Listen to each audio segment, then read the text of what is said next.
I will challenge myself to go from $10 to $500 during the golf off season. I will limit myself to a 10-hour time investment. If you were there last week, you know that I have finally sold the Wilson Imperial set. I then went quickly to a thrift store on my way to work and found what could possibly save this challenge.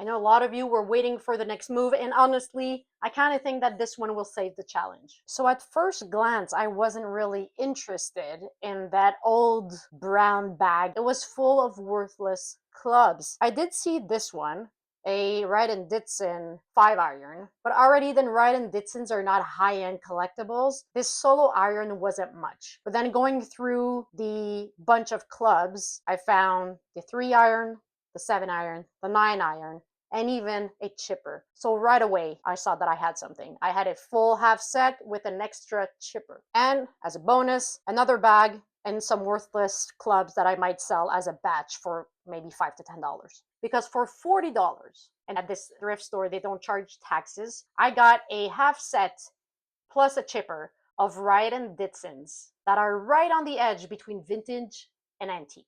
Wright Ditsons are not high-end collectibles, but when you manage to have a full set or a half set, it does catch the eye of some collectors. So today we're going to inspect the set, talk about whether it's vintage or antique. We'll do a light maintenance just so it doesn't lose its vintage value. These are the kind of sets I don't touch too much. You ruin the value when you try to make a set out of the 40s look like it came out of Golf Town yesterday. And I'll then tell you for how much I'm gonna list it, especially right before Christmas when collectors are a bit more open-minded. All right, vintage versus antique. Let's break this down because a lot of people selling on eBay or Marketplace throw these two words around like they're interchangeable. Here's how you tell if a club is antique or vintage. Easy. Antique, 100 years or more. Most Wright Ditsons fall under this category, but you need to look for hickory shafts, much smaller heads, hand-stamped markings, old world font styles, straight neck hosels, and leather wrappings that look handmade. Vintage clubs are from 25 to 99 years old. They often have steel shafts, early chrome finishes, more traditional blade shapes, and some signs that any engraving was done by a machine, either the grooves, the lettering, or the numbers. Let's take this one for example. No handmade engraving could be this straight. So these definitely vintage and not antiques. Probably late 40s, early 50s. But it's still a perfect Christmas collector's gift, as these are borderline display pieces. No mirror polish, no sanding the faces. I'm just going to clean them up, remove any dirt or rust, and treat the leather grips that are surprisingly not too dry.